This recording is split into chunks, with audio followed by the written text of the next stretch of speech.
What's up, y'all? Welcome back to HRT. I am very excited for this week's episode. I have a couple of guests today, one of them being Aydian Dowling, who I'm sure many of you have heard of.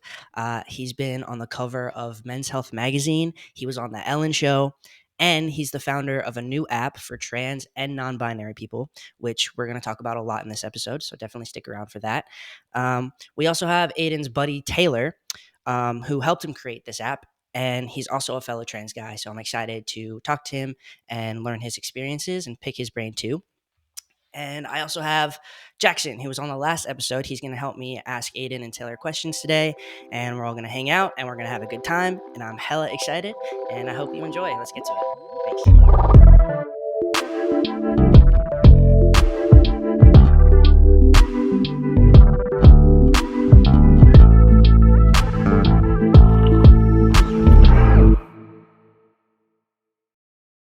I do actually very much want to ask you genuinely what it was like being on the Ellen Show.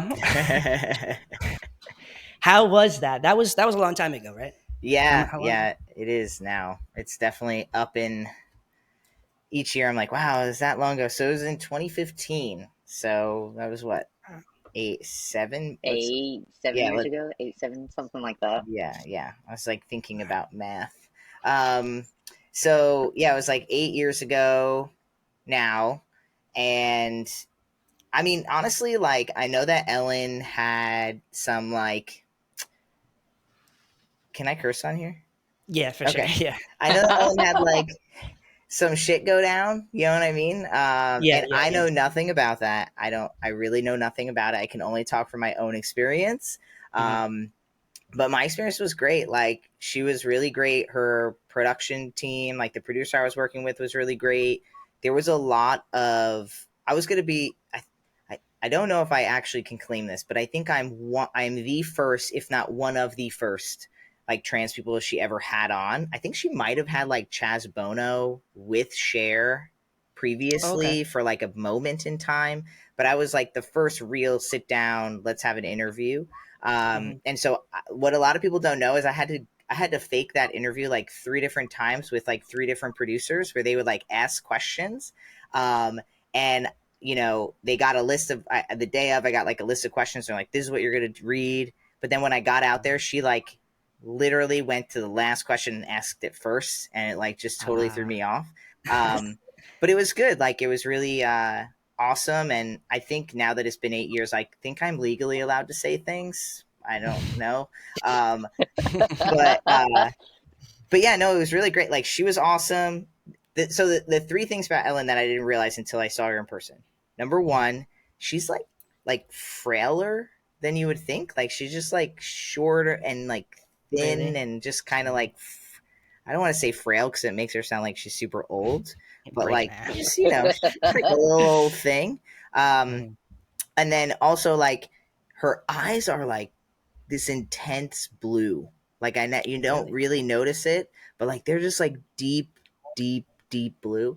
Um, and then like thirdly is it's not so much about Ellen, but just about the show. The audience is like really far away. Actually, like they are Really? not very close. Like I don't know yards, but they're like yards. They're like multiples of yards away. You know what I mean? Okay. Which actually made it a lot less stressful because everyone was Mhm. kind of like out there.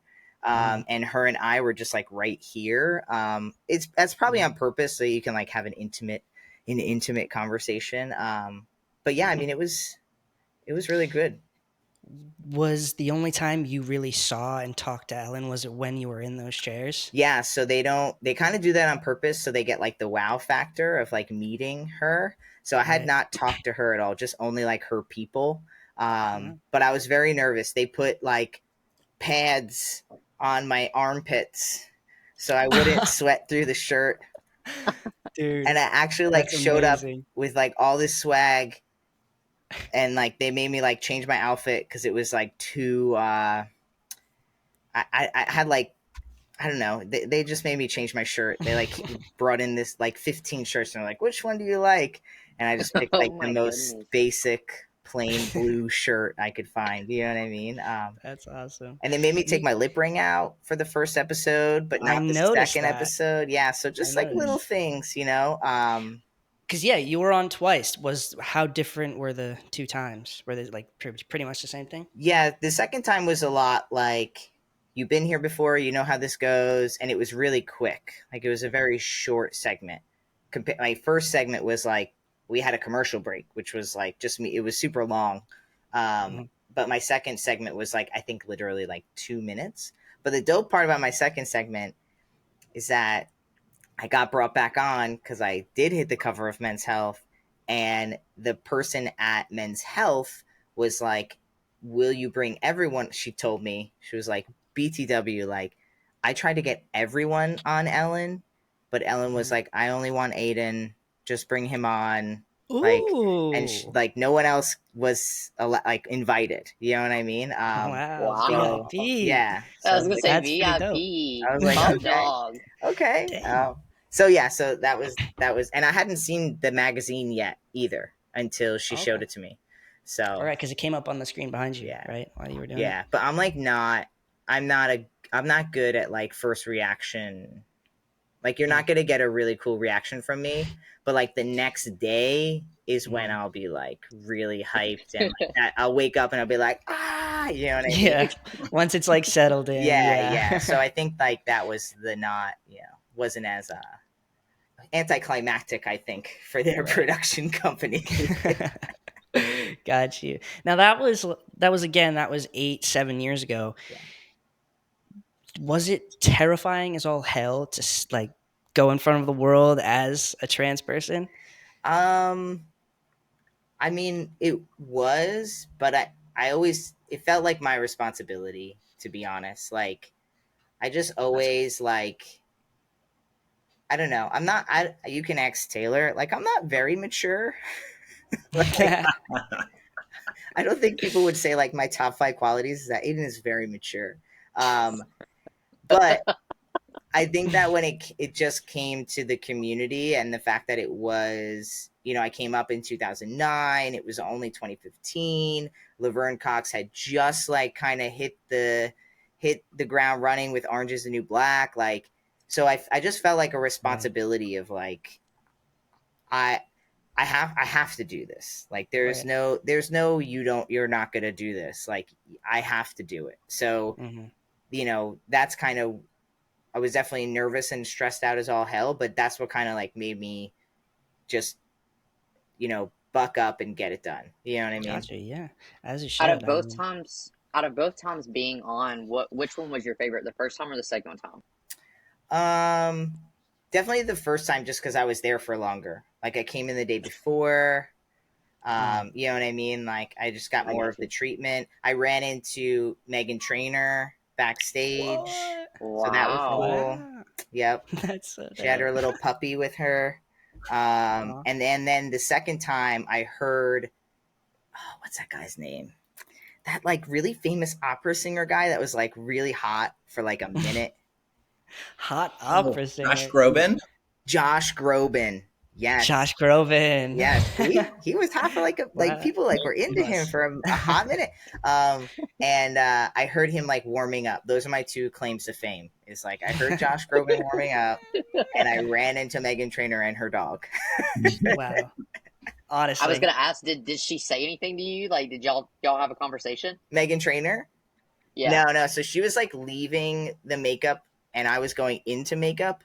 And Oh, like okay. I remember I always try to play it very cool in front of celebrities, Like I try to, Taylor knows because I've taught him some of my ways. I try to play it cool. Because there's just people, they put their pants on one leg at a time, just like us. So when I saw her, I acknowledged her existence, right? And I smiled, and she like looked at me, and I think she did like a double take because she was like, "Who's this guy going into makeup? I don't know him, but he's at Ellen, so he's probably valuable in some capacity." You know what I mean? Like I got kind of right. like, you know what I mean? Like who are you? Why are you here? Are you lost? You know what I mean? So Wow, yeah. that's pretty cool. And to talk about what you were on Ellen for. You said it before. You were on the cover of Men's Health magazine, which, dude, Mm-hmm. that's insane. I saw that. I didn't even when I emailed you guys. I knew you were on Ellen. I hadn't watched it yet, and then found out you were on the cover of Men's Health, and I was like, "Oh my god!" I just emailed the guy who was on the cover of Men's Health. That's so funny. That's funny. Can you maybe go into what that experience was like a little bit?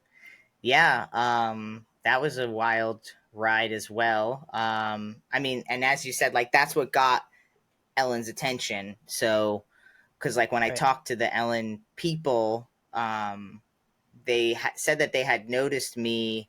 I had this other. There was this old magazine called FTM magazine. Has anyone heard of this magazine? No, I haven't. I know we're like just so old, right? Just so old, y'all. Like, so, so there was this magazine called FTM magazine. I did a remake cover of the Adam Levine shot where he's like naked and he won. Mm-hmm. He Yeah, like got like hottest, like people's hottest guy or whatever. yeah, Mm-hmm. Um, yeah, and so that went viral, and that's was they were like, oh, we saw that go viral, and then like 5 months later, we saw this starting to go viral. So that's what that got their attention. But yeah, so I was in a competition for Men's Health. It was called The Ultimate Guy, a doer who gives back to his community. That Oh my was the god! title. And Wow. like you pretty much had to have a six pack. Like I don't think anyone, I don't think Men's Health was putting like a doer who gives back and is not like ripped. Yeah. You know, because it's still Men's Health. Um, so yeah, so I mean, like I was into fitness. I was making videos on YouTube about fitness and just being trans, and I applied, and I applied with like a few other trans guys, but Mhm. just because I had built a community, I got like it was a voting system, so I got like voted up, up, up, up, and then that, yeah, and then I got into the finalists, the top five, and Mm. then they ended up putting all five of us on the cover. So that got Right. me as the first trans man on the cover and the first trans man with a like spread within the magazine. Like I have like a photo. It's like a whole Is photo that the and then picture going like this, yeah, right? that's this one. Yeah. Yes, exactly. Yeah. Yeah, That's a dope that ass became picture. like my signature stance. Yeah. From Hell then yeah. on, I was like, well, the the magazine people told me to stand like this, so I'm gonna do that. You know, The professionals yeah, the know. Yeah. professionals exactly professionals know. right. That's awesome. So obviously you were on the cover of Men's Health because you were very into fitness. I wanted to ask if, like, in the long run of being on Men's Health, doing all the fitness and stuff for it, did it help your dysphoria as a trans man, Mm. or did it make it worse in a sense? So it, as far as like dysphoria, it definitely helped it because you know, I personally identify on like the more like if this scale was like feminine on one side and masculine on the other, and like more androgynous in the middle, I'm definitely on the right side of that scale. Right. And so it definitely helped me in that sense.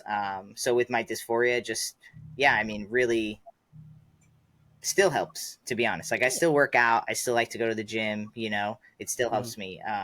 But as far as like a human being and like having like, because I definitely have a mix of like eating disorder, body Mhm. dysmorphia mixed with dysphoria, and so many times those are really hard to like separate the two.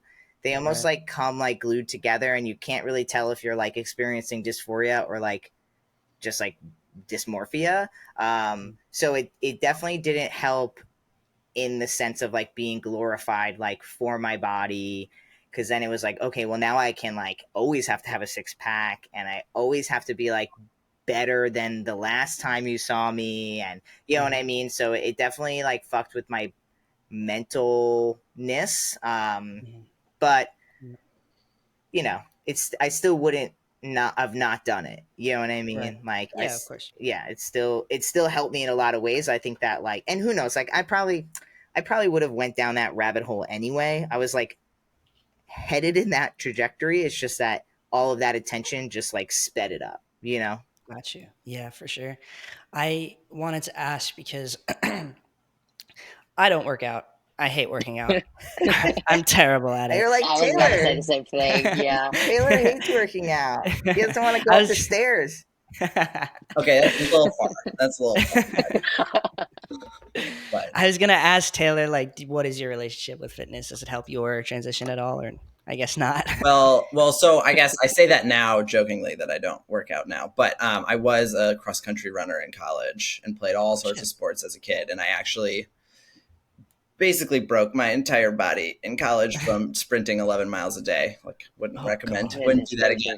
gracious. So I mostly don't work out for my back reasons, Gotcha. and I'm sure. Yeah, because for me, I've never been a gym person. So like, if I could go and run every day, then I would do that. But because I can't do that, I haven't really. I've tried to do little exercises from PT and then turning that into building muscle, and it's not my favorite thing. It's not fun to me, but the main reason why, personally for me, it's more dysphoria inducing for me. I feel like, especially going to the gym around cis men because I feel like in that Yeah. area, it's a hard place to not compare yourself to other men. Mhm.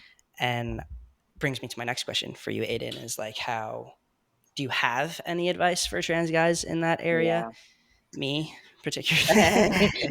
No, me too. I'm a big fella. I'm a big fella, and I'll say one of my biggest things is like I struggle with my weight, and so trying like I want to go to the gym so bad. I want to go to the gym. I want to work out. I want to get muscles. Like I want to be this dude, you know? So like do like Cody said, do you have any advice for us or any other trans men or trans women that want to work out? Do you have any advice for us?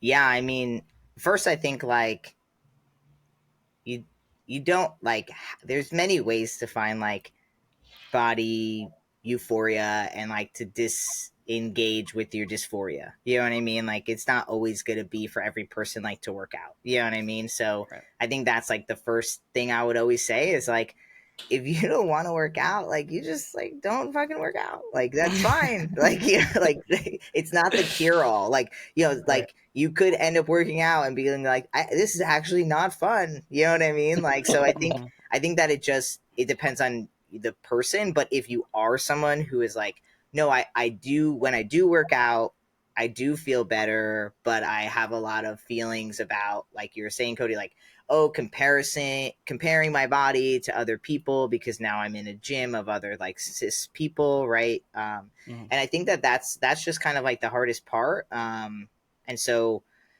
I mean, my only advice is what I did, and maybe that works or maybe it doesn't. But like for me, I would just put my headphones on and I just honestly, like, I wouldn't fucking make eye contact with anyone. I wouldn't go to the bathroom there. I wouldn't change there. Like, I would just like go in, I would do my thing. Like, and I definitely had moments where I would like leave because I would see some like 16-year-old working out and like who's like more jacked than me. And I was like, you don't even know like like just like so pissed like and like mad at the world and but I think it was just if you stick with fitness, I think this is why it can become like very addicting for people is that like you will see progress and then that progress is kind of what makes you just realize that like I'm just gonna go do this for me and and it's like you work out at the gym but then you come home and that's when like you flex in the mirror and stuff. I mean, you're not gonna like that's when you like start like looking at your body and seeing the changes and either feeling like okay I can do this and I can push through that hour of kind of feeling uncomfortable or I can't, you know what I mean? So Right. so yeah, just like staying in your lane. Sounds like the same method I use when using public restrooms. Yeah. Listen to my music, don't make eye contact. Yep, Down. exactly. Exactly. Yeah, for me, I think fitness is hard in general, not even as a trans person, just because the more I do it, the more I become obsessed with it, and then I like lose track of the important things in life, I guess. I don't know. Yeah, But yeah. yeah, that's why it's hard for me. Um, but I do want to get into the reason why I hit you guys up in the first place, why I emailed you, because you guys came out with your own app Yes. called the Trace app. Mhm. Yes. Do you want to tell me about that a little bit? Because it's really exciting. Yeah, Taylor, do you want to talk? You go first. So the Trace app is an app for trans and non-binary folks and our allies to both build community and document transition. And so Trace is actually an acronym because we love acronyms. So it stands Yes, we for do. Transition Recording and Community Engagement. And Oh, cool. so both of those things happen, right? And So you could think of the app as like there's two sides of the app. There's the you and the app relationship where you are, if you're in a gender transition, you are documenting your transition through photos, through we have different reminders you can put on there. You have anniversaries, milestones, journaling, things of that nature. And we remind you because you forget about Oh taking yeah. your shot. You Oh forget yeah, I forget. Yeah, you forget all the things, like you forget to get your blood work, you forget all these different things, right? And so anything that you would need a reminder related to your transition, and even the documenting portion, right? So like I was documenting like my beard growth, Mhm. my whole transition. So it was like, if only I had an app like Trace where I would just set my photo album reminder for every Friday to remind me to take a photo of my beard so I can make one of those cool collages that's like, the first year on T and it's like week 1, 2, 3, you know what I mean? But I can't do that. I have to like rummage through YouTube videos and take screenshots. And I don't Mhm. know about y'all, but this Yes. is since I transitioned, this is like my eighth phone. Like I don't have all those Oh photos. yeah. You know what I'm saying? So Yeah. having a place that all of that stuff is stored. So that's like how you and the app are personal. That's all private. That you're not sharing that information unless you want to, but it's private with you and the app. And then there's the side that's the community side. So it's pretty much you can think of it as a social app, except we're putting trans people at the center. So we are talking about transitioning, we are supporting one another, we are getting resources and questions asked and answered. And we're also like, posting pictures of our puppies, you know what I mean? Like Yeah. it's all around, but at the end of the day, it's also a place where like maybe you haven't used your name anywhere yet. Maybe you're not dressing publicly as female and but you want to post pictures. You want to start building your true identity, right? Or someone like Mhm. myself, like I have, went through my medical transition, would consider my transition quote unquote medically done except for hormones, right? Like, but I don't plan on getting surgeries or anything, but I have a lot to offer the community and I want to support the community, whether you're 52 transitioning or 18 transitioning, right? Like I want to give support, I want to root you on. And so that's where the app and the users of the app like all come together, you know what I mean? That's Right. more public facing. You could still be private, but it's more of the public facing community side. Wow. Did you guys meet through the app, or did y'all know each other before the app? Like how did y'all's friendship become? Yeah, well, so I had been following Aiden on socials for like 2 years and had like, watched all his videos and stuff when I was first coming out. And he put like a story notification out and was like, is anyone a developer who does this very specific type of mobile application stuff? And I was like, crap, no, I don't. I've worked at like really big tech companies and I don't do that. And then like 2 weeks later, he put a call out and was like, any developers, just anyone. And I was like, oh my gosh, all right, I need to DM him. So I DM'd him. We met like a day later or something and we talked through everything. And then I was like, let's see if we can just build like a first prototype and, get something to start Wow. working. And then it worked. And then we were off to the races. So Hell yeah. How long have you been So into the tech side of things? Sorry, Jackson. you're good. Go ahead. I was gonna ask how long you've been into the tech industry type thing. yeah, so I got a job at a large medical software company. Mhm. And then I was there for like 3 years doing like non-dev stuff, testing software and things. And then I got and went back to school for night classes while I was working there to become a software developer. And so then I worked at that same company for another 3 or 4 years before Wow, joining Trace. that's awesome. Making moves. I like it. I was gonna ask. So just you two built this app? Like nobody else, or So we have is it just you two? we're a team of three. And Okay. so we have the other co-founder is Elizabeth, cisgender ally, and her and I had been working on it starting in July of 2019. She is a UX UI designer and wanted to help the community in some way, and I had tried to build an apps. Not, I wouldn't say similar to Trace, but an app that was actually for my clothing company, but I wanted to have shot reminders in it. That was like the one similarity between Trace. But when it was like $100,000. It's like I don't even make I think at that point I was barely making $1,000 a month, let alone like having money for 100,000. So her and I just started meeting like almost every week, sporadically at times, and built kind of this back end prototype, I guess you might say, like a click through of what the app could look like. And then her and I applied for an incubator, like a free like accelerator incubator program. And that is when we were like, oh, like we need someone to build this app. We had someone join on, but then he left like within 2 weeks. And so then we were like, great, like we don't have anything. Like we're exactly where we started with just like pretty much like here's my app, click through it. You know what I mean? Like, A lot of ideas, just a lot of great yeah, ideas. yeah. But then like as Taylor was saying, I was just putting the reach out and no one was getting back to me. And then I was like, fuck it. Like if anyone knows anything about apps, like let me know. And even when I met Taylor, he's like, I've never done it. And we're like, that's fine. You're going to be great. But honestly, what sold us on Taylor was that Elizabeth and I were like, we've never met this man, like in real life. I'm like, I don't know. He said he followed me, but I don't know what that means. Like maybe he's playing it cool. Like I don't actually know.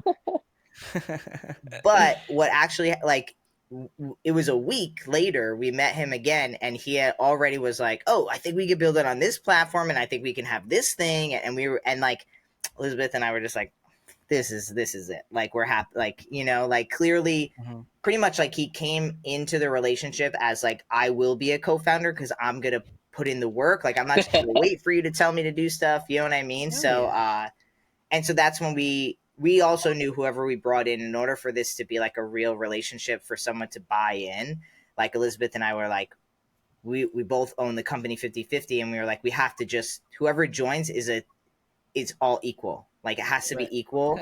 Otherwise it's not going to work. You know what I mean? So, but like, so Elizabeth designs the app, but Taylor has built everything on the app. Wow. That's insanely impressive, bro.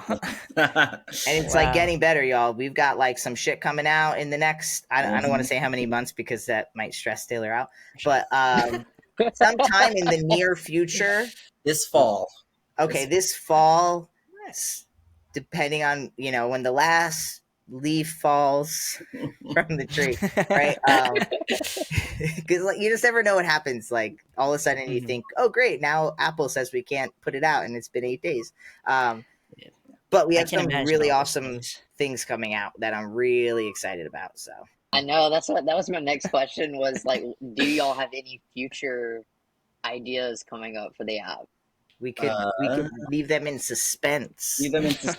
I will say, I guess we can say that a lot of the really huge cool things are happening around reminders, tracking in general, and making that an even better, more fun and engaging experience. Yeah, that's a really good idea because even me, like I didn't transition long ago like you guys did, whatever, but like I forget what's today? Today is Friday. My shot day is Tuesday. Still haven't taken it. I'm so bad at it. Taylor, this is the conversation we had yesterday. My gosh, just go stick yourself. Go, it's fine. I know. Okay, but like you've been doing. How long have you been sticking yourself with needles? 14 years in October. Wow. 14 years. That's crazy. I don't even see myself at 10. Yeah, that's wild. We're skipping a few topics, but I'm going to ask now because I'm interested. Now, you've been on since testosterone for so long. Has it like become more of like a chore, or do you still enjoy it taking your shot? I don't know how much I ever enjoyed taking the actual shot. I Yeah, mean, everyone's over 21 here, right? Okay. Yes. It's like when you take a shot of tequila, like I don't know anyone who enjoys it, right? You're like you do what you got to do to get to the result, right? And so that's what I feel like taking your like tea shot is just kind of like I don't know anyone who's of sane mind who enjoys sticking a half of an inch needle into your body. Well, I meant more like some people look forward to it because they No, feel better like I, immediately after. I know. I'm just fucking with you, Cody. No, I mean, I think at this rate, it's like, yeah. I mean, I think it's more. I wouldn't say it's a chore. It just feels like a maintenance. You know, it's just kind of like this is what I do to keep up feeling good. To you know what I mean, like keep up Right. with my life. You know, so Right. it doesn't feel like a chore per se. And I usually would have I've been good at remembering. This year's been my hardest year of remembering just because so many things are going on. But again, why the Trace app is so great because it will remind you, and we're building it out to just be like you will not be able to get this far, Cody, when you download the Trace app and we have our new build out in at the end of fall or in fall, and it just won't happen. Like you won't be able to forget this long. Dude, you know what I mean? hell yes. Because I need help. All I'm using right now is like this shitty little reminder app on your phone, which I have a bunch of reminders. So when I close, because like I want to take out the garbage. So like if my shot day is Tuesday and I got to take out the garbage on Tuesday night, I clear the garbage one and then the shot day one goes away. So it's yeah. gotta use We the can help Trace you with app. that for sure. Already, we can help you with that. Yeah, Yeah. that's true too. That's true too. So. What about you, Taylor? How long have you been on testosterone? So I will be 4 years in November. Yeah. Nice. It's closer to me. I think I'm 6 years now. Okay. 6 years. I would Yeah. have been 2 in November. My boy came off the boy juice, but he's Oh, going yeah? back on. I did, yeah. I took a small little break, mental health wise, and shot anxiety more than anything. Got to the point to where it was like just hurting so bad, and I was like dreading like shot day, and I quit cold turkey. Oh, that's. Were you doing IM? I was doing sub Q. Okay. I don't even know how to explain it. I just like I was doing it on my stomach more than anywhere and switching sides. I'm very prone to like scar tissue. I've had surgeries and like I keloid really badly and stuff like that. So I guess like just doing it because I was on it for a year, a little over a year, and then I quit cold turkey because of shot anxiety. And so my thought process was I have scar tissue under my skin from where I did my shots, and so every time I would stick myself, it just hurt more and more and more, and I would get like a lump under there, and I would rub it out, and it would not go away. So I have an appointment at the end of November though to talk to the doctor to see if we can figure out something because I need to get back on it Maybe so you bad. could do every bi-weeklies. Just Or take. can you do gel? Maybe if your insurance covers it. Maybe. Yeah, I don't know if I could do gel. I'm very like I can't even put lotion on my skin because I don't like the way that it feels. So the gel, like not being able to touch people because I'm a very touchy person, so not being able to like rub on people and like touch people or hug people, like I don't know if I could do that, but like I know there's like a peel or a pellet is what some people Yeah, call it. there's. And then there's a patch. I mean personally, for me, it's more of like I need the shot. Like you're just gonna have to get over it, Jaxxon, because this shot, like for anybody listening, don't listen to this, but for me, the shot makes you more manly. So I'm like, Jaxxon, you gotta do the shot because you're more manly. Like you gotta do it, dude. This makes you this person. So Well, I'm gonna try injections again. If it doesn't work, then we're gonna have to do something else. Can someone else do it for you? That's a good question. I live alone and I don't really have a supportive family. So no, the answer to You that don't is have a no. friend? I'll They come over would there. never. I'll come poke you. You're gonna fly to Alabama just for the drive. What What, is just it? to stick What's you? a 16 hours, 18 hours. Well, I would definitely look into biweekly and talk to your doctor about biweekly, because Okay. you could potentially do a biweekly. The only thing that happens with biweekly is like some people have an emotional response because you do tend to have a higher high and a slightly lower low, but some people are really fine with it. So it depends. So I would definitely think about that. And then, um, you know, like if you're like Ice Cube trick. You put an I ice tried the ice cube. You cube. could It do an did ice not help. It cube. made it You worse. know, I actually I know I'm saying it, but I tried it too, and I hated it. I was like, this hurts It was more. awful. It was terrible. It Yeah. was awful. So It was yeah, awful. yeah. But What I are don't also know. Hopefully, the hopefully they figure gel. something out. Everyone thinks that the gel is like you can't touch anybody, but like the gel you rub in, and you just can't touch anyone for like 15 minutes until it dries. And then you put a shirt on, and most the area that you're putting it on is not an area that like like if someone came up and touched your shoulder, they're not gonna be like, turn into a ball what's of hair? good, you know what I mean? Ball of hair. Yeah, you know what I mean, like, Cousin it in 2 yeah, seconds. Turn but my girlfriend into a man. right, exactly. But I will say, like, not that I'm condoning the language, Jaxxon, of it's more manly, but you definitely get a quicker response with Yeah. actually doing it sub Q or Yeah, I and it's more euphoric. It mm, definitely boosts my energy. Like, yeah, I dreaded shot day. I didn't like shot. I don't like shots, mm-hmm. but having a shot day and doing my tee shots and stuff like that. At the end of the shot, when I was wiping up everything and cleaning everything I was off, I was like, okay, yeah, this is awesome. Right. Like, this is me. This is great. So Put on your it's Superman definitely band-aid. yes, Spider-Man, Oh, Spider-Man Spider-Man. Sorry, Band-Aid, but my bad. What about you two? Are you guys sub Q or intramuscular? I'm sub Q. I don't know how this man does IM over here. I don't know. Yeah, Aiden, you do IM? yeah. I go like one leg, the next leg, one butt cheek, the Mm-hmm. next butt cheek. Just do the full square. Yeah, it's literally what I do because of Hell the yeah, scar dude. tissue. Yeah, I dude. mean, it does build up, but also I will say that you can break up scar tissue, so you can massage, you can go to physical therapy, you can get one of those like gun things, the guns, which I have, Yeah, which I do that's on I my dope. have. legs. Yeah, on my legs every now and then. Nice. Like if I'm just sitting here, it's over here. I'll like put it on my legs because of the scar tissue. So it is something that could be broken up. It's not like it lives forever. Mm. But yeah, I do. I am. I've never even thought about doing that. I'm just because sometimes I forget which leg I try to do the butt cheek, but as Jaxxon said in our last episode together, I can't make that That turn. One side I I have a harder time than the other butt cheek. Like the right butt cheek, I got.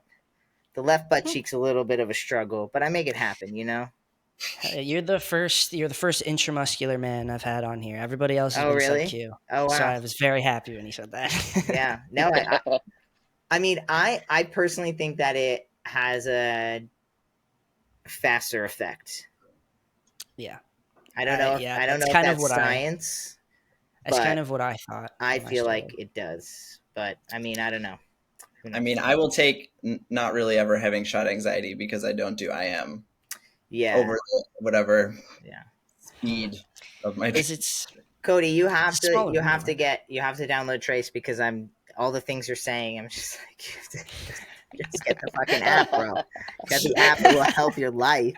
You know what I mean? Like, and seriously, like 90 days from now, it's gonna be even better. Like, you won't forget. Yep. You'll be able to know which one you did. You'll be able to look at a history of all the things that you have done. Like, you know what I mean? So, That's cool because like even like you said, I've lost all my voice videos, all my beard mm-hmm. growth, all of that. It's all gone. I have Yep. nothing to look at anymore. So I think being able to see that and having because it you can make albums right in the Trace app of Mm-hmm. all that stuff. Yep. Yeah. That's cool. Yeah, if I had that, I'd be very We happy. call it the trans cloud because it lives in the trans cloud. And so if you lost your phone, as long as you can re-verify yourself on the app, then you can get access into your account and all your stuff will still be there. It reminded me of my shot day the other day, and I And then you didn't take it. forgot. Well, Yeah. we're fixing that for you. I chose to ignore it. It's my own fault. Taylor literally was building that part today. Yeah. Yeah, Wow. like Yeah, we're literally, I don't know what he does, but I just imagine he just reads in a different language. It's just like letters and numbers and dots. He'll pull it up, and he has like when we have our meetings, he has like a simulator of what the app actually looks like on the one side, and then he's got all his code on the other side. And I'm just like, I don't even know. I feel like I'm in the Matrix. I just like I don't know what he's doing, but I believe him. I took code in college. It was fun. It was awesome. I loved code. But I couldn't get it. It did too many numbers, too many letters, too many symbols. Yeah. I passed, but then you were done. No, people who do code impress me. That's wild. It's like I went into nursing. I language. tried to go into nursing, so I didn't need it. Nursing, man, that's rough. I dropped out. Needle fear. Maybe you're not afraid of sticking other people with needles. You're just afraid of sticking No. yourself. Exactly. Okay, got it. Exactly. I stick anybody all day, every day. Me, on the other hand, different story. Yeah. I get it. The reason why I am so hesitant with my shot every other week is because it's like I don't want to stick myself, and like I get through it, but it's that one moment right before you're about to that's what I don't want to do. I still do it every time, but it's just that's what deep breaths are made for. I always go.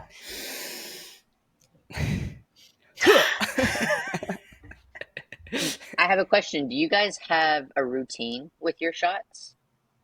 Do you like I play music? I was gonna say, yeah. So I think we talked about it in the episode that I was in, or he talked about it in every episode. But with mine, I ended up having to do mine in the closet of my apartment because it was quiet. It was the only quiet space that I had. Yeah, I can't say I have a routine, except I have made it so it's Monday morning. And so to me, that like really helps me remember at the beginning of the week, except on holiday weeks, because then mainly Mondays forget half the time. But yeah, no, I don't think I really have a routine. What about you, Aydian? I used to have like a pretty in-depth routine of like I'd put music on, like a certain like mood, you know what I mean? But and that helped a lot. I think like now the routine is more about the physicalness and less about like my emotional state, because I think at that time it was a lot more about my emotional anxiety. Now it's more of just like, I always like I've got my Stealth Bros and Co bag, and I pull that out, and I like I have a certain like I do everything the same, right? So it's like everything happens in an order, right? It's like, first I clean the tea bottle, then I take the thing out, then I pull, then I do this, then I'll never switch needle heads while touching it. I always have to like touch the outside and like just like weird things like that. But again, a lot more is now like the physical. So like I always massage the muscle, like the whole like if I know I'm doing like I'll always massage the muscle, because that really helps just loosen up that muscle tissue so that the needle has less friction going in. So it's, and then every time I'm done, I always am massaging it also after, because your muscle will tighten on you and you loosen it up. So that deep breath that I mentioned. So like it's a lot more about like the physical stuff now than it is like the mental. I always have that moment though, Cody, where I'm just like, okay. You know what I mean? I've told this story on past episodes. Everyone who's listening probably already knows, but I need to tell you that the first time I ever took my shot, I used an 18 gauge needle, which I'm sure you've both seen. I don't know how I'm here today. I don't know how I got past it. Taylor's face. Oh my gosh. That was my exact reaction. Into your muscle? Mm-hmm. You just must have been sore, right?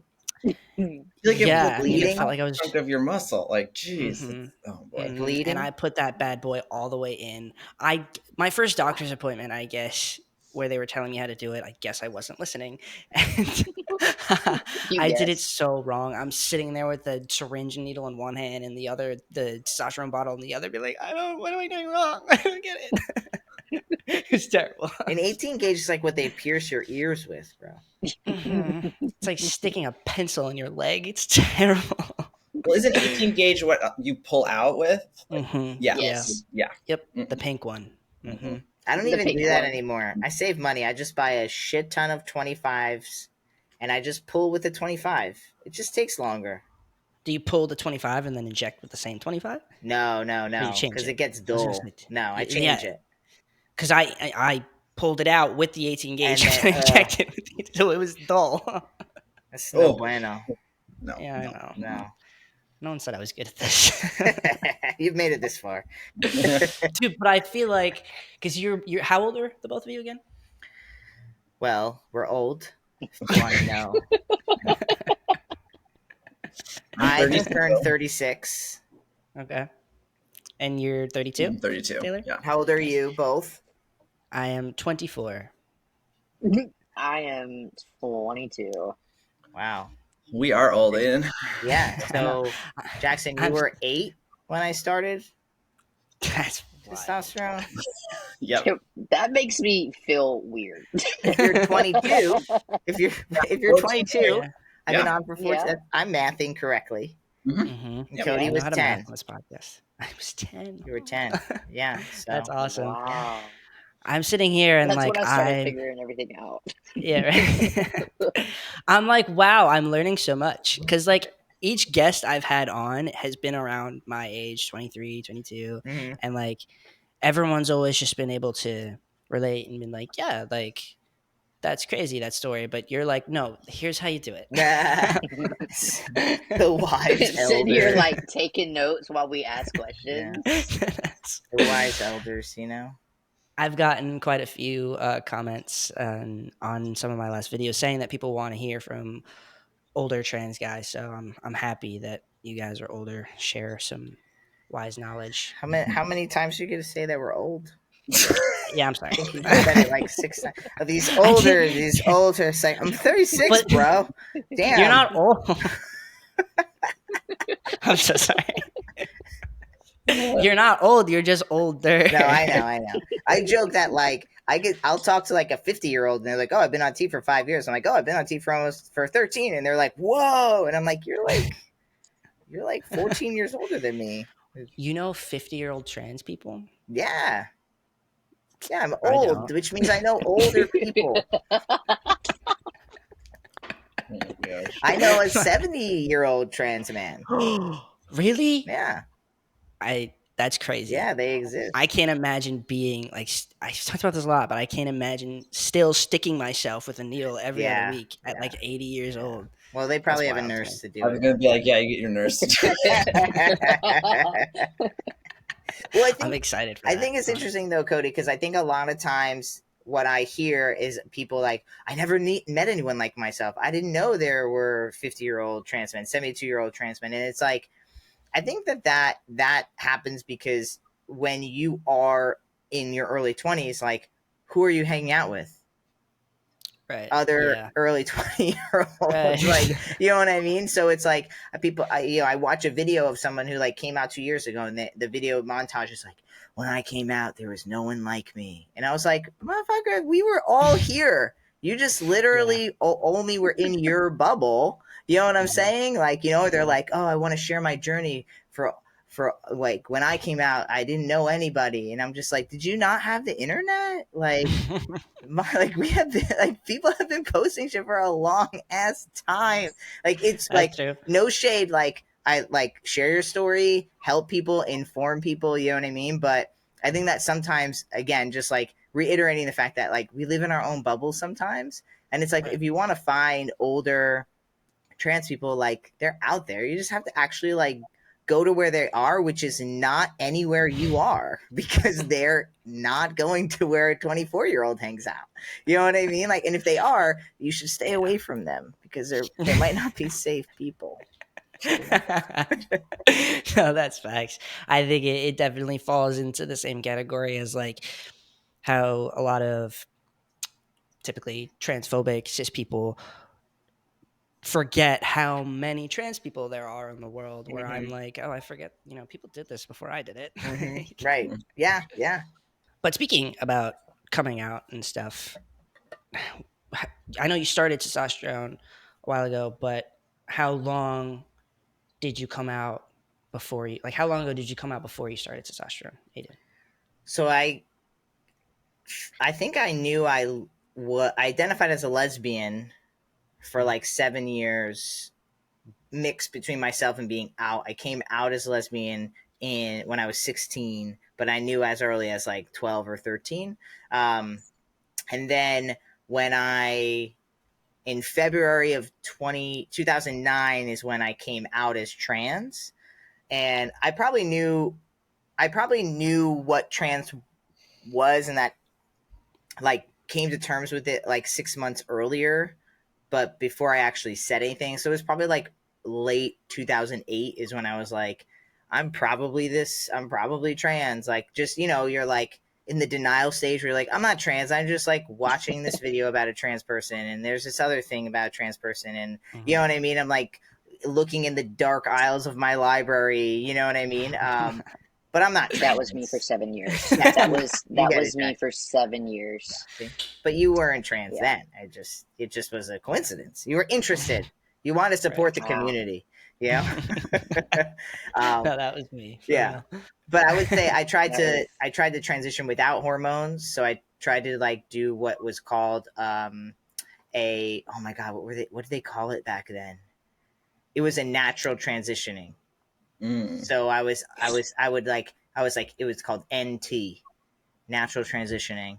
And it was terrible because all it meant was like just like going to GNC and buying all these fucking T boosters and all this shit that was probably so bad for you. And I was broke, so I was like, well, I can't do that, but I can buy more vitamin D. You know what I mean? Like, so like all of that stuff. And that lasted like, I don't know, 3 months. And then I was like, this is ridiculous. And nothing, like, I'm just going to go on hormones. So, yeah. Did you like try to do those things instead of going on hormones? Because like I'm not trying to make you feel old. I just don't know what it was like to transition 8 years ago. So like, was it like you didn't have access to it, you didn't know much about it, or like you just didn't want to go on hormones for a little bit there? Well, I mean, at the end of the day, like there was nobody to look to. Like there was. So I don't think I'm old, but life has changed a lot since I was young and Taylor was young. So there was no Facebook, there was no Instagram, there was no Twitter or X or whatever. Like there was no Tumblr. Like there was nothing like that. And even when you went to like the LGBT center, like no one was trans, no one was talking about the T. You saw drag queens. You rarely saw drag kings, which I think is still true today. You rarely see a drag king. But so it just wasn't like there just was no access. So I was on YouTube before YouTube was even cool or like anything like that, and you would find like in the deep web of YouTube, you'd find like a video, and there was like maybe like max like 7 guys who would show their transition, but then they would always dip. So it would be like you'd watch there'd be like 8 videos, and you'd be like, cool, they're making videos, and they're like, oh, every month they'd post a new video, and then it would be like they're gone and all their videos are gone, and like and so I was scared because I was just like, I don't know what to actually expect. Like I don't know what actually happens. I don't know what I'm gonna look like. Like the health repercussions of T at the time. Everyone was just like, you're gonna die earlier if you start T. But they don't say that like you're probably gonna die earlier if you start T, because in life, women live longer than men. Right. So you're Yeah. not going to die early because of tea. You're just now going to be a man, and now you're going to die earlier. You know Yeah. what I You mean? die Like, early because you're a man. right. Like, and so, so there were just all of these, I was told, like, oh, if you're on tea for more than 5 years, you're going to get cancer. You will not like you could get You will. uterus cancer, like you will get it. You know what I mean? So Yeah. so there was just like a lot of more fear due to lack of like knowledge and education. But I mean, Taylor was older when he transitioned Yeah. and a I was little about bit to younger ask. than me, but not like drastically younger than me. Yeah. How old were you, Taylor, when you came out? So I came out when I was 28 as trans. I somehow bamboozled 90% of people and myself and didn't know I was queer until I was 18, which is still shocking to everyone. So I came out as gay, and then by like 22, end of college, I self started identifying as genderqueer because in our old age, non-binary did not exist back in the day. But I kind of got, I ended up getting married, had a whole life, and it was like my gender transition put on hold. And so I just kind of was living androgynously and like not actively thinking about it that much.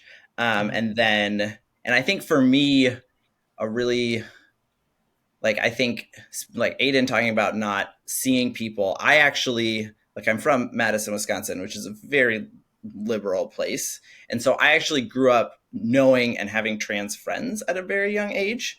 But the only images I ever saw of trans people was darkness and despair. And so I was like, I had never seen a successful trans person. And so I didn't know, I'd only seen like, okay, well, if I'm trans, this is what my life is going to be like.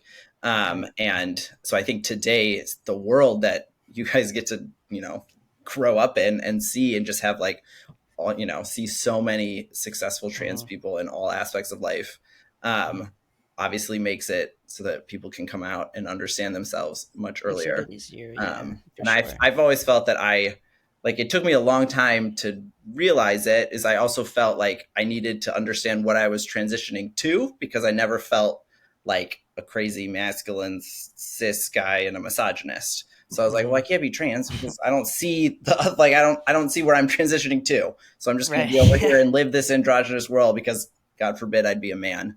Exactly.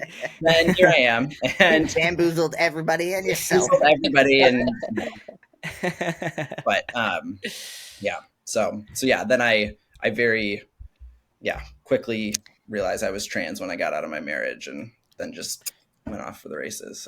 So do you think that how long ago did you start your transition, did you say? Like almost 4 years ago. 4 years ago. So do you think you had did you look towards the internet for help at all through your transition? Yes, I did. I definitely used, watched lots of YouTube things. And I think for me, I had known I wanted top surgery since I was 22, but I thought that was it. And so I didn't even know all the other stuff that would happen when I hadn't thought about going on T. I was just like, I know I want top surgery. And then once I started looking at videos and then seeing people like me, I was like, oh, this is definitely me. And then understanding it. And then, as T progressed, I got more gender euphoria out of things I never thought I would ever want or care about. And I was like, all right, sweet. This is great. This is definitely correct. Yeah, for sure. You guys, I keep bringing up age, but it's just because you guys are the oldest trans guys I've had on here. And I'm pulling at that, topic a little bit. As older trans guys, what do you think has been your biggest struggle over the years? Does age play a part in it in this day and age? Because all the trans guys you see right now, I feel like are on the younger scale of things. I feel like me, hello, on the internet. So do you think it plays a part at all? I think that when it comes to the internet, it plays a part, because when I was coming up, there were other trans guys and they were also young. And I think what it is that, or one hypothesis I have, is that to be just like frank, it's like more exciting when you're young and you're first on tee. There's like more things to look forward to. You're just like, you're pre-tee and you're like, I can't wait to get on tee. Then you get on tee and everyone's like, wow, you're on tee. And then you're changing so much in this first year. Wow, his voice dropped and they're growing facial hair and this and that, right? Like, and then like you get to this peak around like this like year, and then then it's like a few years in, you're like, I'm getting top surgery, right? Like for like a stereotypical timeline of like a trans masculine person, right? And then you kind of hit this peak where you're like, okay, like you're 5 years, like you're kind of like plateauing in the sense of all of the changes, like, and that's where I feel like a lot of times multiple things happen. Like one, like you as a human, you're like, okay, like you're more set in who you are. You're recognizing yourself in photos. You're passing by yourself in the, store reflection. And you're like, yeah, that's me. You know what I mean? Like you're more confident. There's less like, oh, what's happening now with my face, right? And then I think also as far as just who's popular, right? It's like, you're like, and this is everybody, but like you're like kind of on to the next person. You're kind of like, okay, who else is like new, fresh? Oh, this person's getting top surgery. I'm gonna follow their journey. Oh, this person's starting tee. Oh wow, look at all those changes. Like there is that appeal when you're changing. You know what I mean? And then I think so I think that it's a little bit of like, that's why I think every generation is like, oh, like I don't see older guys, and it's like because they're not as, I don't think they're as fun, especially when you're younger and you're like looking forward to your top surgery or you're looking forward to your changes. You know what I mean? Or you remember what it was because you just did that 2 years ago, as opposed to just being me. Like, I'm like, yeah, like maybe 14 years on. And then it's more of just like, whoa, that's so long. That's like my whole life. You know what I mean? And I'm like, oh yeah, like wild. But there's nothing, it's not like there's no video I can make. Every like collage or montage I would make would be from those first 5 years. Because if I made a video from like year 7 to year 14, you'd be like, cool, you're just like older now. Like, cool. Like nothing has changed, bro. Like like nothing. This is the same shit. You know what I mean? That's funny. I mean, like, I guess I was gonna ask, because a lot of people you're saying that you looked up to, or a lot of trans guys look up to people on the internet. You were somebody are somebody that people look up to as a trans person on the internet. I'm an I want to talk OG. about. I'll claim it. You are. I'm gonna get You the, are an OG. you know. Represent it. Yeah. Do you think this has like being vulnerable on the internet and putting your transition on the internet on social media? Do you think it's affected your transition at all and like put pressure on it at all? Do you think? I don't think it's put pressure as far as the choices I made about my transition. Like I didn't get top surgery because of the internet. I didn't take hormones because of the internet. Like again, like a lot of my stuff, I don't claim to be the first, but I will definitely say that I was one of the first. You know what I mean? Yeah, like yeah, there were sure. very few, and so I was the first for a lot of people, even if I wasn't the ultimate first person. So I made all those choices, luckily, without the pressure of being like, well, if I get top surgery, maybe I'll get more views, or like they're getting top surgery and I'm not getting top surgery, maybe I should like. So luckily, I didn't have any of that. It was mostly all just, I think the thing that was pressure about my transition was more about like being, I think that like having the spotlight on me made me live life a little safer because I knew people were watching, which probably benefited me. Like Right, I didn't like do that really crazy thing. So I was like, well, this is gonna go on the internet. You know what I mean? Like, or I didn't. Right, yeah. I think it made me be a little Slow more down, maybe. tame. Yeah. Like I think if I Yeah, was like a wild young buck on tee, like I probably would have just made more mistakes, and like done yeah. stupider things that I regret. But I always knew like, well, I could go to that pride thing and like people could see me, and if like I'm like wasted like climbing up this pole, like people are gonna talk about it. So I should Right, probably just yeah. like chill out. You know what I mean? Yeah. and just like do those things in the comfort of my friends that I know won't take a video of me, right, Taylor? Oh yeah, I have no Exactly. videos of you. No videos. Wild times, but no evidence. No evidence. And that's a good friend. Yes. That makes sense though, because I was asking that question in the perspective of like, since you had, I'm sure, younger trans guys looking up to you, like, did it make you like want to move faster in your transition or do it a certain way to look differently? But it No. makes sense. You know, you felt like you had a spotlight under you, so you were doing it the right way. So people Mm-hmm. could follow. That makes sense. Mm-hmm. I was gonna say something for Taylor. You Yeah. said that you knew you always wanted top surgery, even before coming out as trans. Mm-hmm. I was gonna say that I kind of relate to that in a way because I don't have top surgery. It's actually one of my biggest struggles right now. Mm-hmm. I don't have top surgery, but I knew even before what going on YouTube and what trans was that I was like, these have to come off, whatever they are. Like as soon as they start, like I can remember like bawling my eyes out to my mom and being like, "What are they? Like, why are they here? I want them off." And like my mom was always like, "You just gotta lose weight. Like, just lose weight, lose weight." Even to this day, she does it, and I'm just like, "Mom, it doesn't work that way." It That's is. not the I am house. 22. I am 22. They have stopped. They are as big as they're gonna get.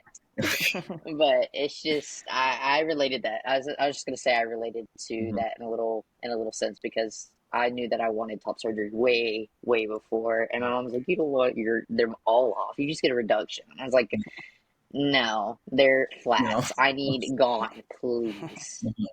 Yeah. Yeah. And I mean, yeah. And I didn't have that much social media stuff when I knew it, right? It was just inherently, I had dysphoria. I had no idea what it was or why it was. No It idea. Yeah, was just like, yeah, these can go. That'd be great. yeah.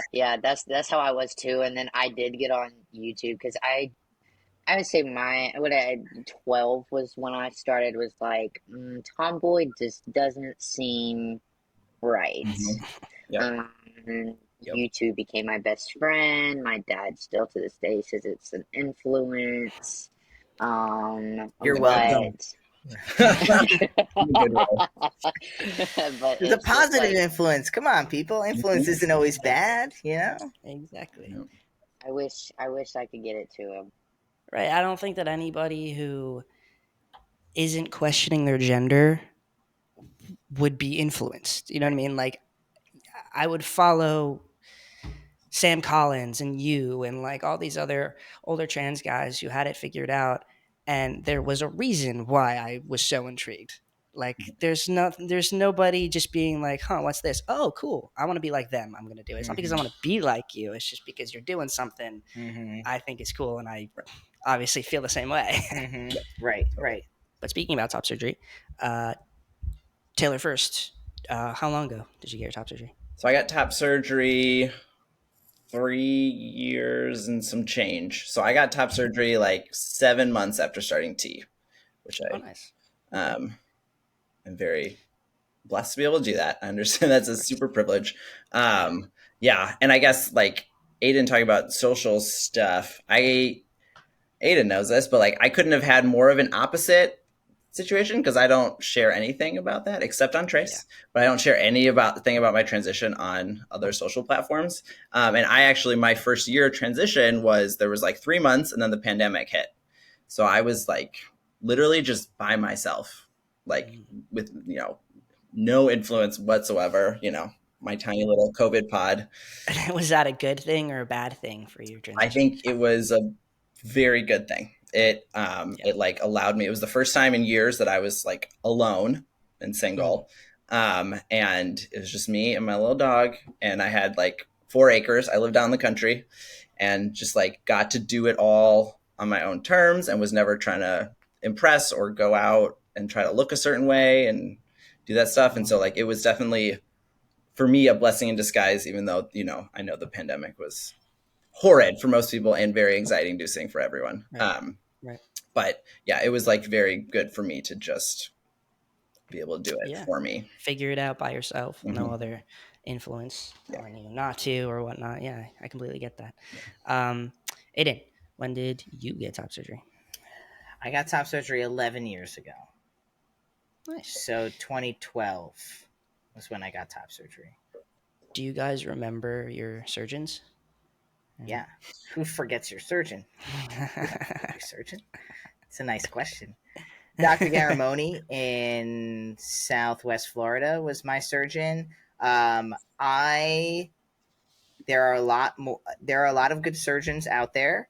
At the time, he was the best. I still think that he is in the top tiers of, but I will say that I have seen other doctors who have really good top surgery as well.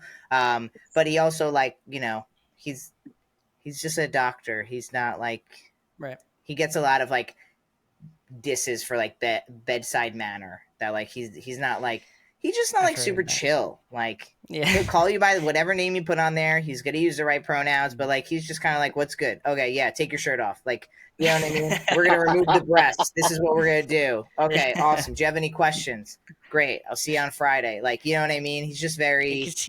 He specializes in top surgery. It's what he does. So he's like, no bullshit. This is what I'm here for. Yeah. He's just like, I'll take him and go. And he does. Looks like I know who I want. He does like over like 200 to 300 a year. Like, he's very, and he's been doing it for so many years. So I just, I'm always like, you have to decide what you want, like what's important to you. Cause like I have a really good friend who chose not to go to Dr. Garamoni because they were just like, I just don't like him. And like, I don't, the things I cared about aren't necessarily high on their list. So they were just like, I just want like no breasts and just like, I don't, they're bigger. You don't have to be nice to me. Yeah. They're, so they, everyone has their own preference, but yeah. And I also like, top surgery has doubled in price since when I got it. Like when I got it, it was $5,900, and now it's like on average is like 10 to 12,000. Right. I paid 11 for mine. Insane. So insane. Yeah. Absolutely That's wild. the average. I know because of Point of Pride, we do a lot of like, surgery numbers and estimations, and that's like the average price is like around that 12,000 number. And I want to talk about Point of Pride, but before I do that, Taylor, do you remember your top surgeon? Yes, I do. I'm not going to say his name because there have been some political things. He was great.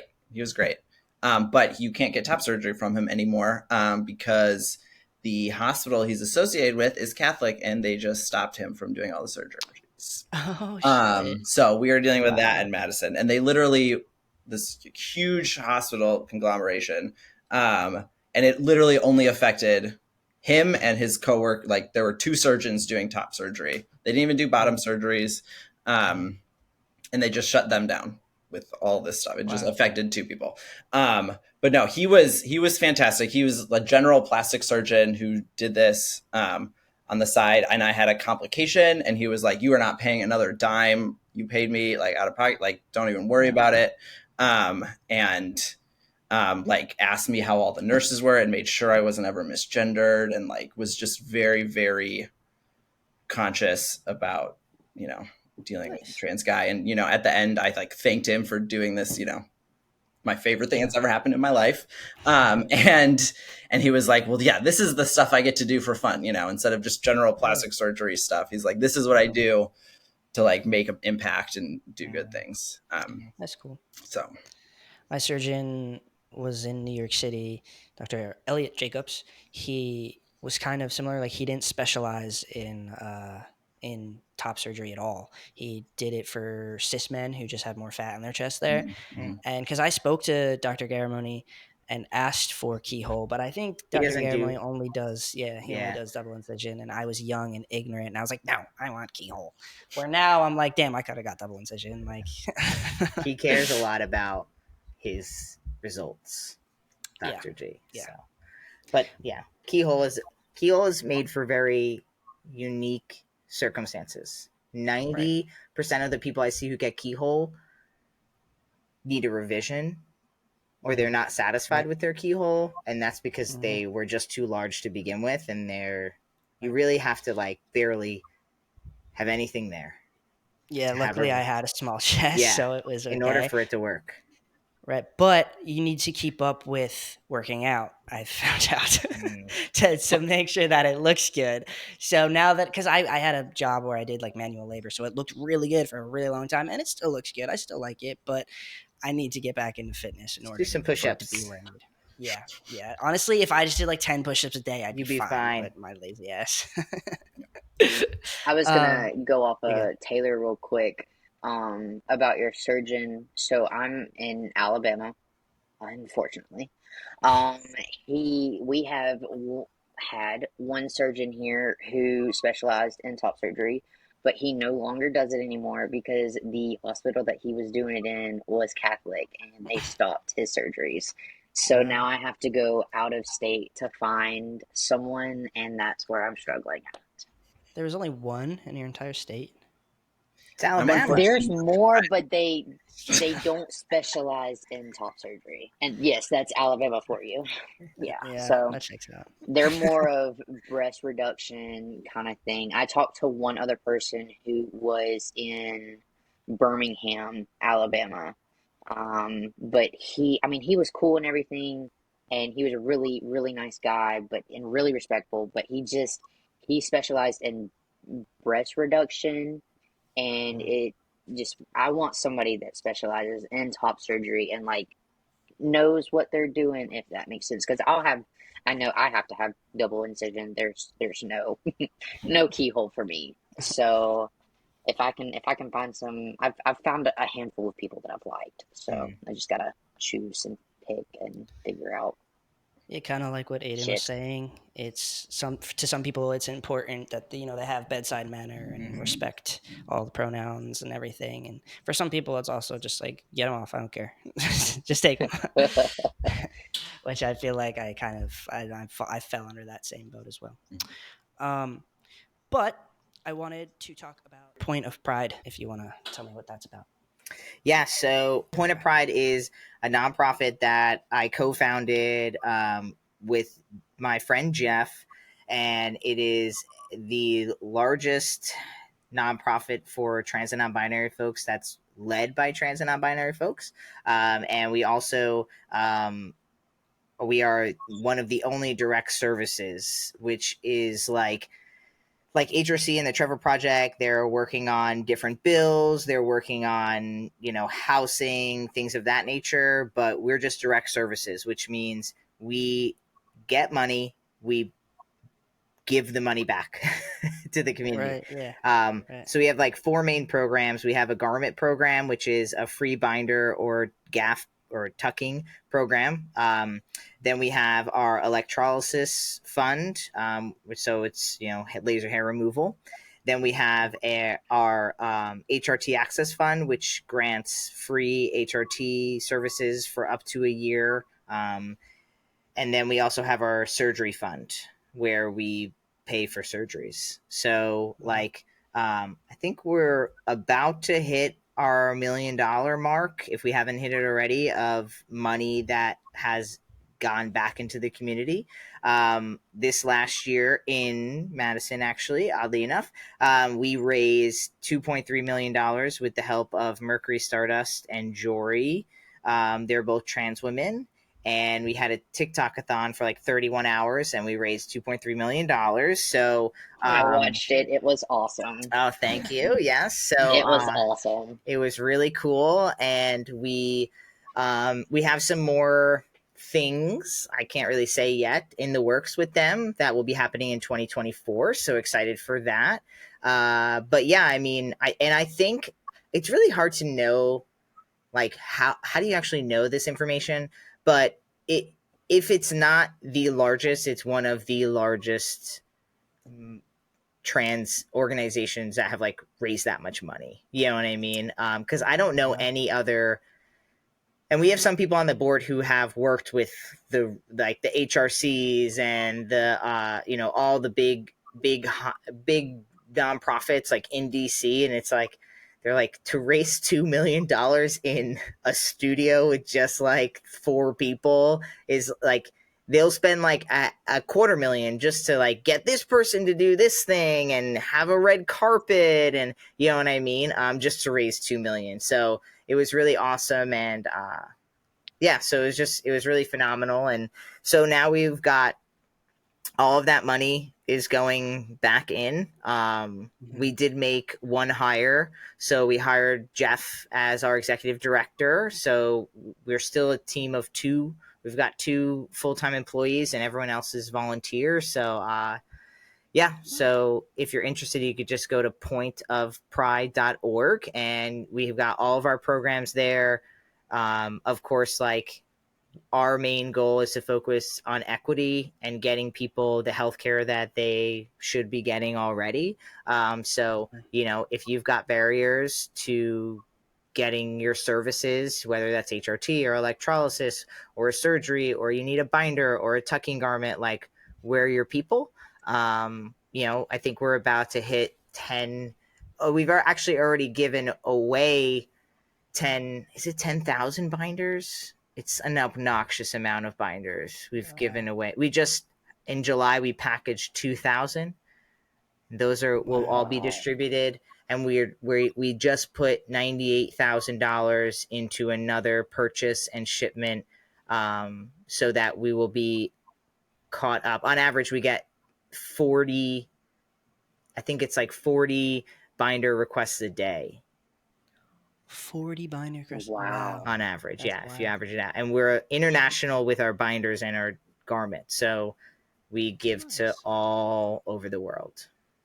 That's pretty cool. I think I saw a video of you packaging binders or so. Yep. I thought Yeah. was really Yep. dope. That was probably it. Yep. Yeah, Hey, yeah, that's I'd dope. love to, you know, reach out to y'all when we're doing our next big fundraiser. Maybe y'all can promote it for us, let people know what's going on. For sure, dude. Yeah, that would be awesome. I mean, when did you start the foundation?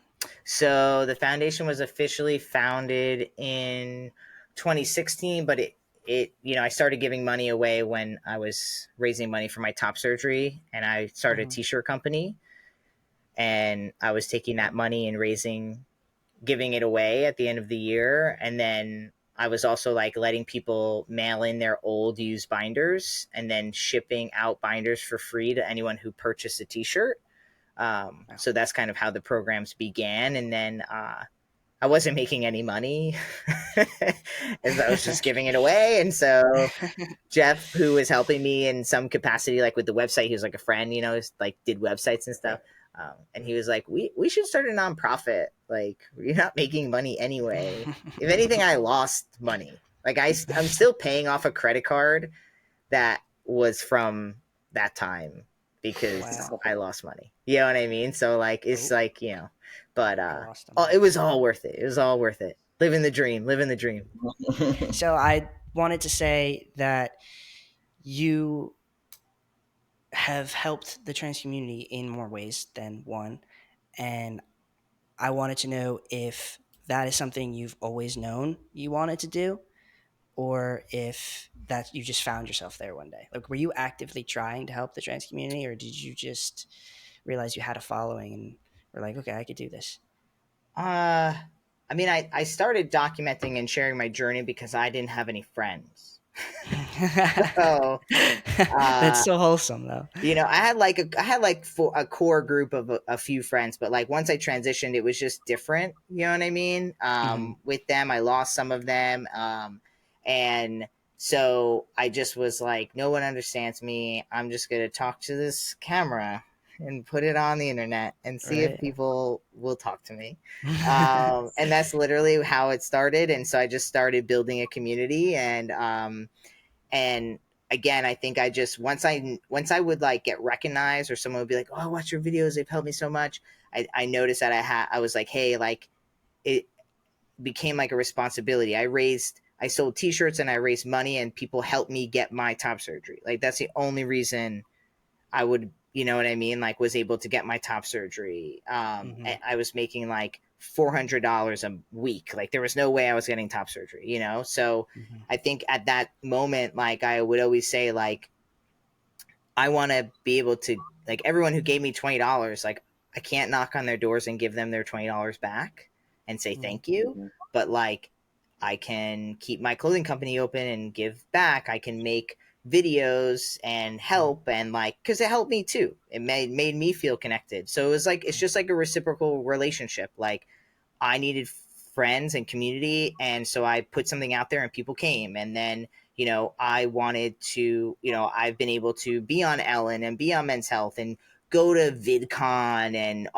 do all of these cool things, right? Like financially make some money off of YouTube, you know what I mean? Like I never like hit hundreds of thousands of subs, so I was never one of those like I made 74K a month, you know what I mean? It's more like maybe $74 a month, you know what I mean? But just like in general, so there's been reciprocity between myself and the community at large, and I think that now it's just like in my DNA. Like I'm just like, I just don't know how I could do anything that wasn't for the trans community, like, because it's just, it's like I'm an expert in trans. My job is trans. That's awesome.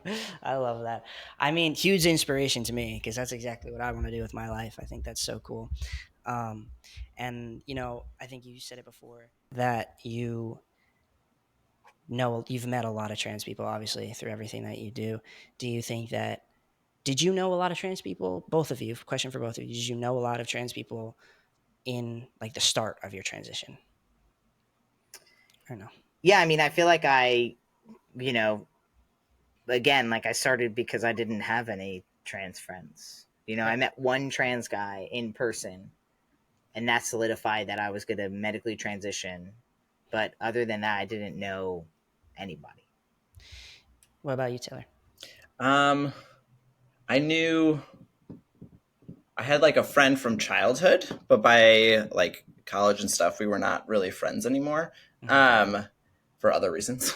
And so, no, I really think no, absolutely not. It hasn't been until this year, prior to Aydian. But like besides Aydian, this year I've finally made like a core group of trans friends, and been building that community. And do you think both of your transitions would have been different if you had like friends who, were also trans? Or do you think it would have been around the same? I think maybe at parts it would have been less lonely, but again, I like really loved that loneliness, or just that alone time. Super introvert over here. And it's okay, me too. But I think it is. I mean, it is super nice, and I guess I didn't realize this when I didn't have it, to just like sit around and be able to be trans and be around people that get it. So I don't know that it would have changed anything. I think if I was around the wrong type of people, it might have actually backfired and been way worse, because then I would be doing comparisons and be really bad for my mental health. So I don't really know. Right. Because I mean, for me, I'm 8 years into my transition now, and I hadn't met a single trans person until I started this podcast. And people commented actually on our last episode with Jaxxon of maybe to give some advice on how to find trans people and connect, because it's hard to find trans people in your area. Like I use Bumble BFF to find some. I got like one, but I thought maybe the Trace app it would be a great way, right? Mm-hmm. Plug, shameless plug. Yeah. I mean, you can put your, if you're comfortable and you feel safe to do it, you can put a tag on your profile like Long Island, right? New York or Alabama, right? And then you can search other people. We've got channels, so you can join the channel. I think that right now when it comes to Trace, like that platform is still growing, and the number one thing that what we, Taylor, myself, and Elizabeth need is like people to engage more, because there's so many people on the platform, but it is at a point where like you do have to like say hi, you know what I mean? Like it's not like you do have to enter the room and say, hey, I'm here, what's going on, and I think that's even harder for trans people, because a lot of times we don't feel safe doing that, right? And so it's like that's another reason to make Trace, and like why we're like, hey, like you can actually come on here and say like, hey, like this is who I am. Like, people aren't gonna be how they are on the other socials. Like we have a really great supportive community, you know what I mean? Right. And so you can meet other people and have that support that you can't get, if you were to just like enter the Facebook chat of Long Island and be like, hey, I'm Right. trans. People are like, what the fuck? You know what I mean? Like some Caitlyn What does Jenner that joke or mean? some shit. You know what I Yeah. mean? So, Right. like Typical. Yeah. you can like enter the chat and be yourself. You know what I mean? Right. And I think that's really important because I talked about with Bear on episode 14. I think that uh, trans people being on social media is like a double-edged sword because while it's so great that we're visible now and people are understanding and seeing us and accepting us, you're still giving people so much information to use back at you to hurt you and hate on you and stuff, and you've quite literally created an app where that's kind of impossible because it's just all trans people, non-binary people, and allies, which I think is Mm-hmm. really important. Yeah, that's the goal, baby. That's the goal. um, I have one more topic because I know this has been going on for a little bit. Just because, again, you guys are the oldest trans guys I've had on here. You think we're old? We don't have things to do. We're not cool. People don't need us. We're just sitting around reading a book. Like, what do old people do? Cigar and whiskey in the basement. Yeah. I know. Listen, you're gonna turn 32, and then you're gonna turn 36, and you're gonna be like, I can't believe I called them old. Like this is ridiculous. Like they're not old. I still feel like I'm 22. I'm like, You let's go look get a it, bro. drink, y'all. Let's do this. Let's get it done. You look it, so I mean, hey. It's the tea, baby. It's the fountain of youth. Dude, literally. Fountain of youth. That's hilarious. Looking at your YouTube channel, and I think I first realized looking at your 10-year anniversary, was it, Mm-hmm. when you first Yeah. clicked on your YouTube channel? Yeah, I saw you're a dad. Yes, sir. That is awesome. Um, what has what has being a father been like so far?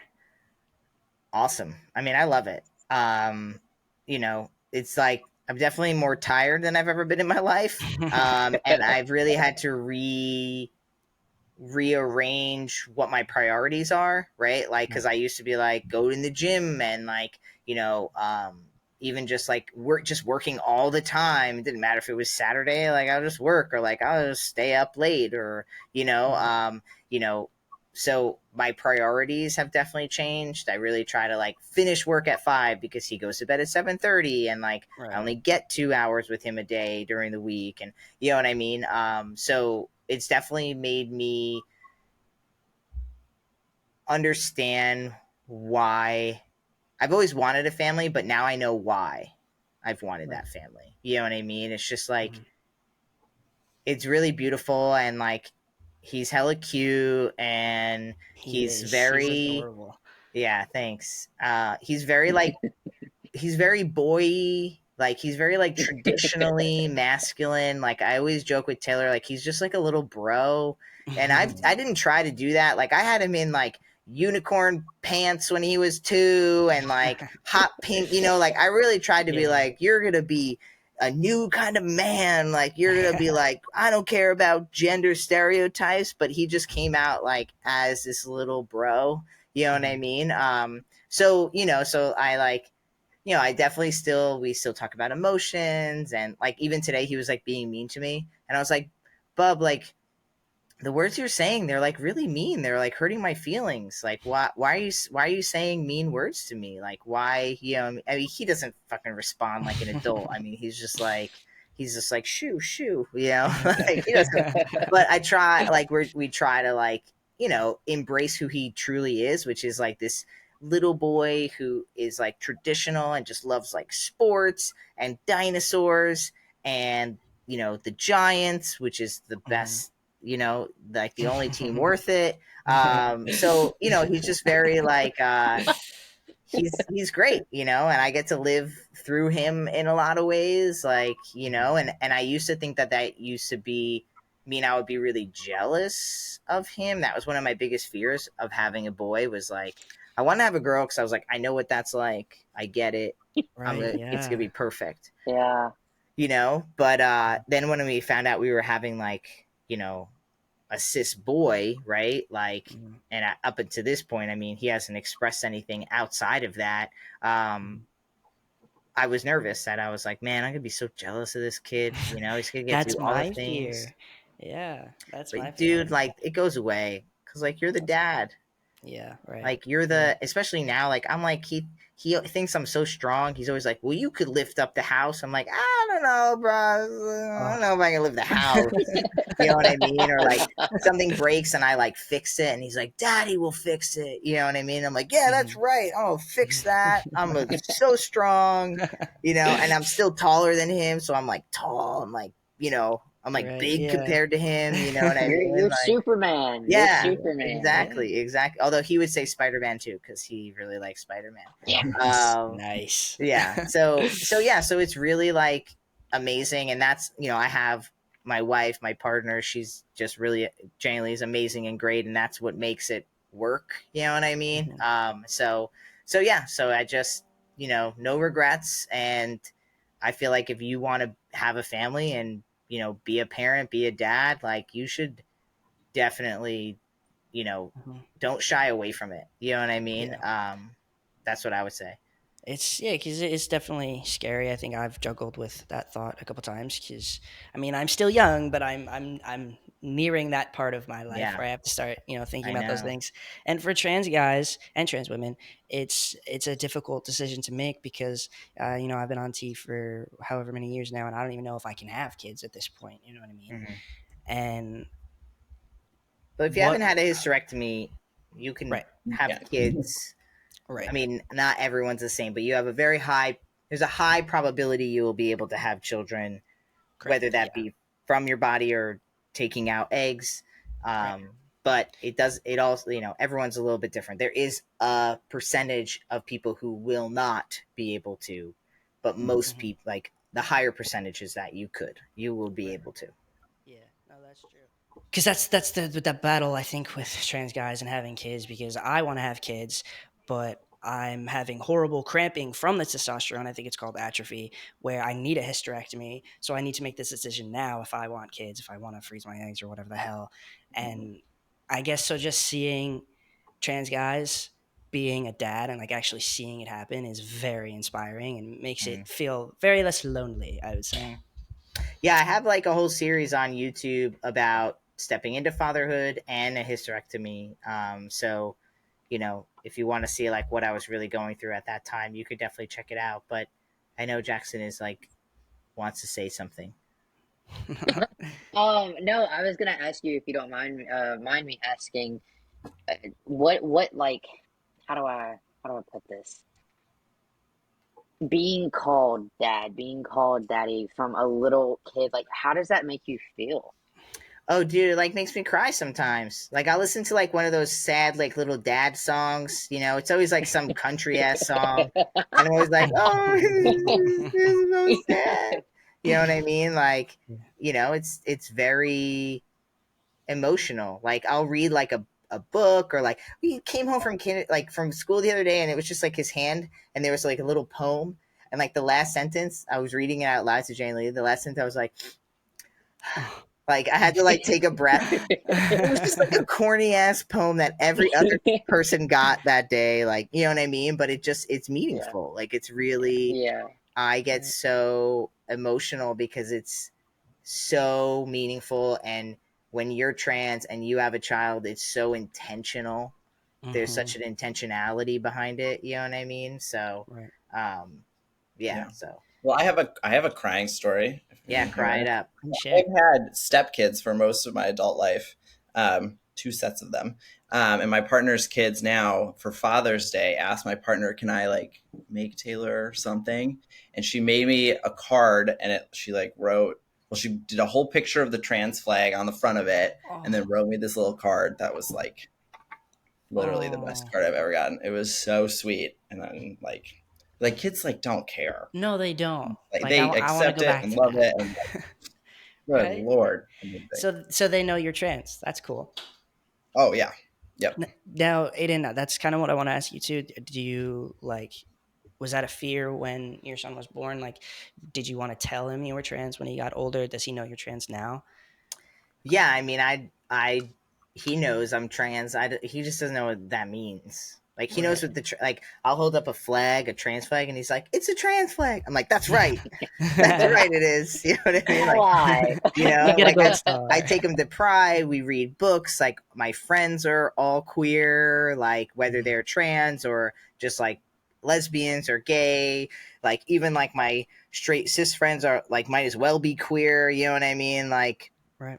so he's very exposed to it, but like there's no need to sit him down for anything because he doesn't get it. You know what I Right. mean? Like, Mhm.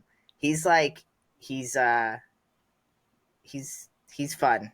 He's very fun, That's and awesome. like it's more in my mind. It's There's not going to be a big shock because it's just going to be like as he gets older, he asks new questions, and I'll just answer Right. those questions. And he sees pictures of me when I was little, and I'm like, oh, like, well, I was a little girl. He's like, why is your hair long? I'm like, well, first, boys can have long hair. Second, daddy was a girl in that photo. You know what I mean? And Wow. he's like, huh? And I'm like, yeah. And then I was like, I don't like being a girl, so I went to the doctor, and now I'm a boy. And he's like, oh, okay, cool. But like, I don't have to be like, well, I went through this deep, like, Right. emotional time, and then and I go to the doctor, I have to take a shot, and this is, like he doesn't. It's not. Right. He wouldn't even comprehend that if I tried to Right. explain. He would like walk away, and because he would just Of be course. overloaded. You know what I mean? Is that something you think about for when he gets older, like telling him all the processes and stuff? Uh, I don't worry about it because again, I think that he will be. It's a new generation out there True. that Yeah. have a lot more exposure. I'm not going to be something new. He has a lot of people in his life that are queer. Like, I'm really not.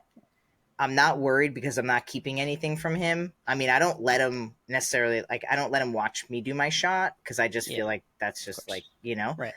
But I'm like, oh, daddy has to take his medicine. He's like, Mm. okay, you know what I mean, like But I don't let him watch it because I mean, I don't think I wouldn't really want anyone to necessarily Yeah. watch it, unless it's like for educational purposes. So Yeah.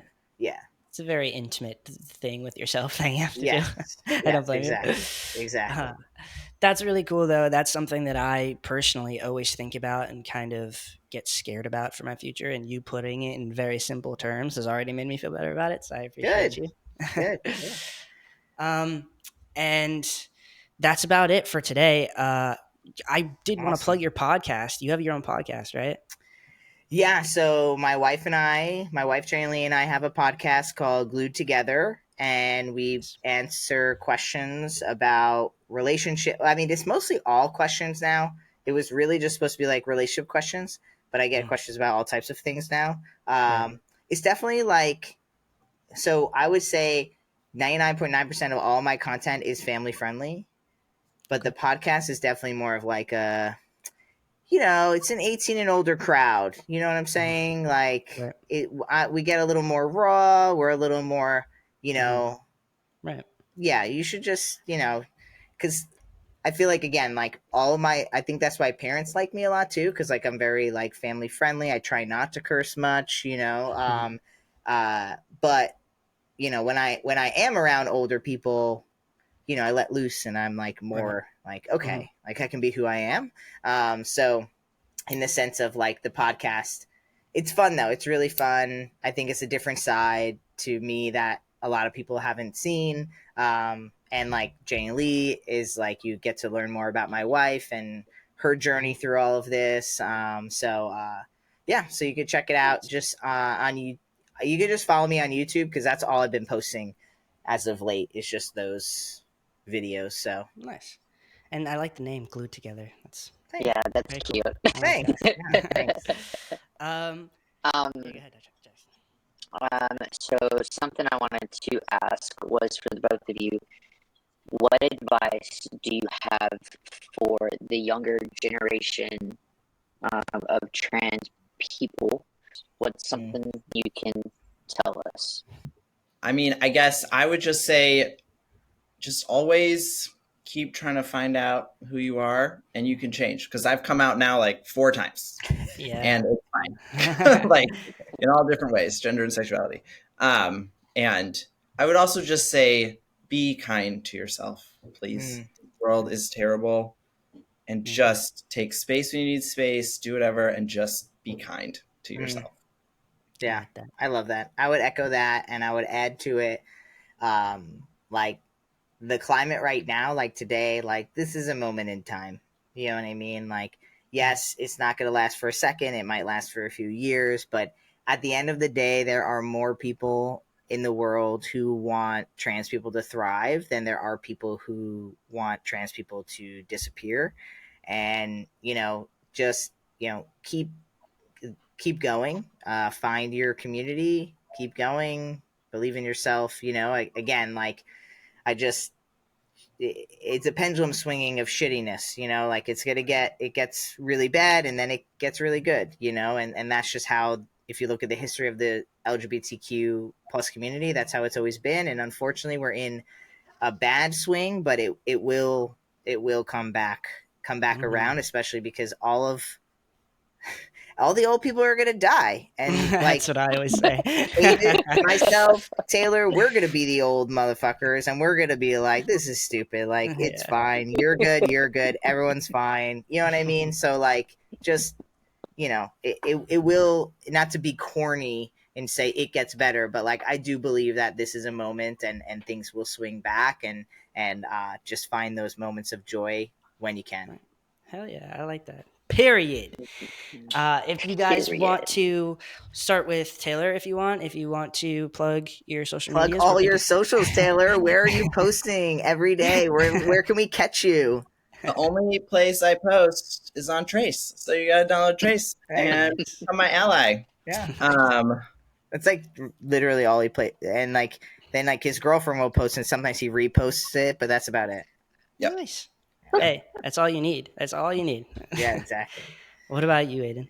Yeah, you can just search me on Instagram. I'm so old that my handle is when people didn't put your actual names and you just made up a name. That was cool, so you could just search my name though, Aydian. It's spelt funny, Aydian, and I'll pop up. You'll see my little face. And you could just search my name on all the things, like on YouTube, on Instagram. I'm not really on TikTok. I'm kind of on TikTok, but I'm kind of not. So yeah, you can search me on all the things. And follow Trace. Yeah, follow Trace. Instagram as well. Yes, sir. Jaxxon, handles. Goodness gracious. Instagram is Jaxxon with 2 X's. Walk with 2 K's. Slay. And if you want to follow me, I post on TikTok and Instagram at HRT Podcast. I post every day. If you want to follow me, subscribe to me here at HRT Podcast. A lot of you are viewing it and not subscribing, so please do that. I would appreciate it. And then you can find me on Patreon at HRT. I post there every Tuesday. And that's about it, guys. Thank you guys so much for coming on. I really appreciate it. This was awesome. And make sure you download the Trace app. Yes, available on iOS and Android. You can search for Taylor and myself, and Ally requests us. I'll be on the Trace app as well. Yes. So find me there too. Awesome. And donate to Point of Pride too, yeah, if you want. And if you need anything for Point of Pride, get it there. And that's about it. Thank you guys so much for coming on. I appreciate it. Thank you for having us. Of course. Bye.